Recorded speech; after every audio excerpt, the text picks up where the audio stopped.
بسم اللہ الرحمن الرحیم۔ ناظرین، آگ پر پانی پڑ گیا الحمدللہ۔ پی ٹی آئی کے لیے خوشخبری، آرمی چیف کی طرف سے پیغامات، عام انتخابات اور نواز شریف کی واپسی۔ الیکشن بجٹ قوم کو مبارک ہو، اس بجٹ سے قوم کو مزید تباہی کی طرف گامزن کرے گی۔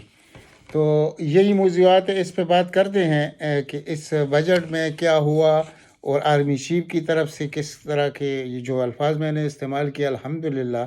تو کچھ اشارے ایسے مل رہے ہیں اور کچھ لوگوں کی ملاقاتیں ہو رہی ہیں عمران خان کے ساتھ، اور 3 دفعہ شاہ محمود قریشی کی بھی ملاقاتیں ہوئی ہیں۔ تو لوگ تو شک کا اظہار کرتے ہیں شاہ محمود قریشی پر، اور ایسا ہے بھی، لیکن کیا مطلب یہ بھی ہو سکتا ہے کہ کوئی درمیانہ راستہ نکالنے کے لیے بھی وہ مصروف ہو، ادا کرے، ایسا ہی ہو، اور لگتا بھی ایسا ہی ہے، کیونکہ جو کل وہ پتہ نہیں اس پارٹی کا نام، وہ تحریک استحکام پارٹی جہانگیر ترین کی، تو اس کا جو اوپننگ سیریمنی آپ کا ہے، وہ لوگوں نے دنیا نے دیکھ لیا، تو وہاں پر ووٹر تو کوئی نظر نہیں آیا، اور نظر جو آیا تو وہ کچھ ایسا نظر آیا کہ لوگوں کے اوسان خطا ہو گئے کہ بھائی یہ کیا ہے، ووٹر نہیں ہے، وہ دیدار موجود ہے۔ تو یہاں پر بھی پھر سوچنا پڑتا ہے کہ بھائی ہم نے بھی تو کل جواب دینا ہے اس قوم کو کہ آخر ہم نے کن کن لوگوں کو مسلط کرنے کی کوشش کی۔ تو اس لیے یہ جو پارٹی ہے، جو اس نے کہا تھا فیصل واؤڈا نے کہ ابھی تو پارٹی شروع ہوئی ہے، تو وہ شروع ہوتی ہے تو ختم ہو گئی ہے، تو ابھی شروع کیا ہوئی ہے؟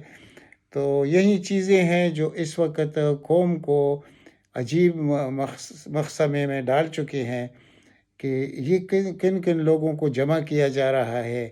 کرنا کیا چاہتے ہیں۔ پہلے جن کو مسلط کیا گیا ان لوگوں نے اس ملک کے ساتھ جو کچھ کیا، یعنی ابھی خبریں آ رہی ہیں اس وقت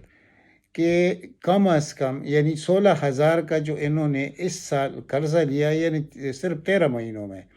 ابھی تو 14 مہینے ہو گئے اس حکومت کے لیے، لیکن جو 12 مہینے کا آیا ہے کہ 12 مہینے میں 16,000 ارب روپے انہوں نے قرضہ لیا ہے۔ تو اب آپ خود سوچئے، جو بہت بڑے سکینڈل آنے والے ہیں، یعنی کہ یہ پاناما اور وہ ہدیبیہ پر ملک کو لوگ بھول جائیں گے، یہ اس سے بڑھ کر یہ جو انہوں نے 1 سال میں کیا ہے، یہ 10 سال کے برابر ہے، یہ آپ کے سامنے آ جائے گا۔ کیونکہ جب عمران خان کی حکومت گئی تھی تو اس وقت ہمارے پاس یعنی ریزرو جو پڑے تھے وہ 18 بلین ڈالر تھے، جو اس وقت مانگے تانگے کہ ہمارے پاس 4 بلین موجود ہے، تو لوگوں کو بھی سمجھ آ رہی ہے، اور الٹا 16,000 ارب روپے انہوں نے دوسرا قرضہ بھی چڑھا دیا۔ اور اب جو بجٹ پیش کیا، تو بجٹ میں یہ تو مشہور ہے، یہ شخص بجٹ پیش کرنے میں وہ دنیا اس کو جانتی ہے، بلکہ IMF اس کو بہت خوب جانتا ہے کہ یہ فگر فجنگ کرتا ہے یہ وزیر خزانہ جو موجودہ ہے۔ تو اس نے کیا کیا ہے کہ پینشنر اور ملازمین کی تنخواہ میں ایڈہاک بنیادوں پر جو کھلواڑ کیا ہے، یعنی کہ 30 سے 35% بڑھا دیے ہیں۔ تو یہ صرف ہیرا پھیری کر رہا ہے۔ یہ ایڈہاک کا مطلب پھر کیا ہے، مستقل کیوں نہیں؟ کیونکہ انہوں نے الیکشن بجٹ دیا ہے، اور الیکشن بجٹ کا مطلب کیا ہوتا ہے؟ عوام کو دھوکہ دینے کے لیے یہ 2 مہینے بعد یہ منی بجٹ لا کر اس کو ختم کر دیں گے اور ووٹ حاصل کریں گے اس پر، خواہ وہ 2 مہینے بعد الیکشن ہو، 4 مہینے بعد، لیکن عوام کو یہ دکھانے کے لیے کہ دیکھیں ہم آپ کے خیر خواہ ہیں، حالانکہ ایسے ہونے والا کچھ بھی نہیں ہے۔ جو بجٹ خسارہ اس وقت ہے وہ 7,000 ارب کا ہے۔ اب 7,000 ارب ادھر خسارہ ہے، تو یہ پیسے کہاں سے آئیں گے؟ یہ صرف عوام کو دھوکہ دینے کے لیے۔ تو اب جو اپنی سرکار ہے ان کو بھی سمجھ آ رہی ہے کہ بھائی یہ کیسے ہو سکتا ہے کہ یعنی کہ چیز موجود ہی نہیں ہے، سرے سے خزانہ بھی خالی ہے، ادھر سے کوئی پکڑائی بھی نہیں دے رہا، خواہ کوئی دوست ممالک ہو، IMF ہو۔ IMF ایک اپنے کانسٹیٹیوشن کے تحت چلتا ہے، کیونکہ انہوں نے کل جواب دینا ہوتا ہے کہ بھائی آپ نے جب ان کو 1 بلین یا 2 بلین ڈالر دے دیے، تو آپ کو تو ان کا پروگرام بھی معلوم تھا، ان کے ارادے بھی، اور پھر لوگوں کے ساتھ ان کا جو طریقہ کار ہے کہ لوگ ان کے پاس ہے نہیں، الیکشن میں یہ چلے جائیں گے۔ جب بھی الیکشن ہوا، خواہ یہ کتنا بھی دھاندلی کریں گے، لیکن ان کے لیے مستقبل میں الیکشن جیتنے کی کوئی نوید ہے نہیں۔ تو IMF اسی چیز سے ڈر رہا ہے کہ نئی حکومت آئے گی تو وہ کہے گی کہ بھائی ہم نے تو یہ معاہدہ آپ کے ساتھ نہیں کیا۔ تو اس لیے IMF بھی ان کو پیسے دینے کے لیے تیار نہیں ہے، تو الٹیمیٹ ہوگا کیا؟ یعنی کہ یہ ملک ڈیفالٹ کی طرف جائے گا، اور انہوں نے وہ قدم اس وجہ سے اٹھا لیا ہے کہ ایک طرف 7,000 ارب کا خسارہ ہے، دوسری طرف آپ یہ بڑے بڑے کام سر انجام دینے کی کوشش کریں گے۔ اور ایک اور بات جو نکل کر مارکیٹ میں آئی ہے کہ یہ جو پیٹرول سستا ہوا تھا، یعنی عمران خان کے دور میں یہ تھا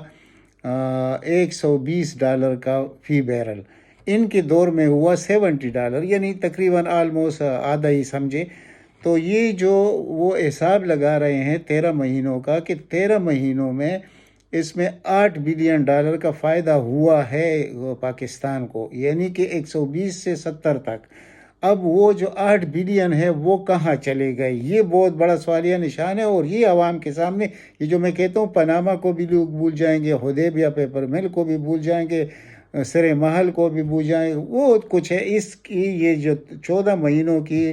جو کرپشن ہے، یہ مدر آف دی کرپشن ہے اس کا، اور یہ عموماً کرتے ہیں۔ اور ان کو جب یہ پتہ چل گیا کہ عوام میں تو ہماری کوئی پذیرائی نہیں ہے، تو انہوں نے دونوں ہاتھوں سے لوٹنا شروع کر دیا کہ شاید ہمیں دنیا میں کبھی یہ موقع دوبارہ نصیب نہ ہو، تو اب وہی کچھ کرو جو اس ملک کے بکھرے کر دے۔ تو خدا نہ کرے، لیکن ان کی ارادے اور ان کا کام تو اسی لیے جو بڑے لوگ ہیں، مطلب طاقتور لوگ ہیں، یہ جو خوشخبری کی بات میں نے کی ہے کہ عمران خان سے رابطے ہو رہے ہیں، تو رابطے تو کبھی بھی ٹوٹے نہیں تھے، لیکن عمران خان اپنی اصولوں سے ہٹنے والا شخص نہیں ہے، اور یہی ایک مسئلہ ہے کہ کوئی درمیانہ راستہ نکال لیتے، لیکن شاید اس کو یہ ٹھیک لگ رہا ہوگا، کیونکہ پاکستان کی بقا کا سوال ہے۔ اور یہ میں نہیں کہتا کہ عمران خان کو پاکستان کی بقا سے کوئی تعلق نہیں ہے، لیکن وہ اپنی اصولوں پر کرنا چاہتا ہے، دوسرے جو طاقتور ہیں وہ اپنی اصولوں پہ کرنا چاہتے ہیں۔ بہرحال وہ جو کچھ ہم سن رہے تھے کہ عمران خان کو ایلیمینیٹ کیا جائے گا، مائنس کیا جائے گا، یہ کچھ بھی ہونے والا نہیں ہے۔ یہ عوام اس وقت اگر آپ دیکھ لیں تو جو نئے ووٹر ہے وہ 5 کروڑ ووٹر عمران خان کے لیے کھڑا ہے۔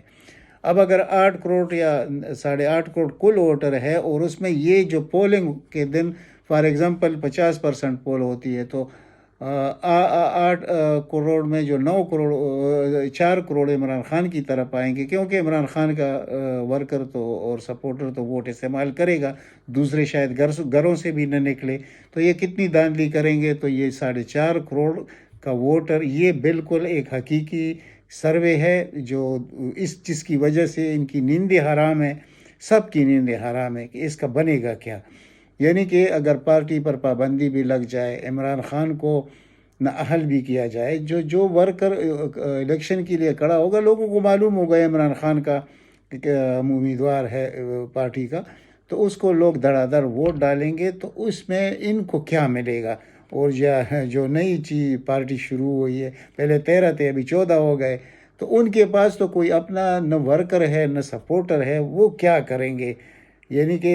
جب پیسے حد سے بڑھ جائیں، پھر لوگ اس کے لیے راستے ڈھونڈتے ہیں، شہرت کے لیے پہلے شہرت حاصل کرتے ہیں، پھر پہلے طاقت حاصل کرتے ہیں، دولت حاصل کرتے ہیں، پھر شہرت کے لیے بھاگتے ہیں۔ تو وہی چیز جہانگیر ترین کا ہے، وہی چیز علیم خان کا ہے۔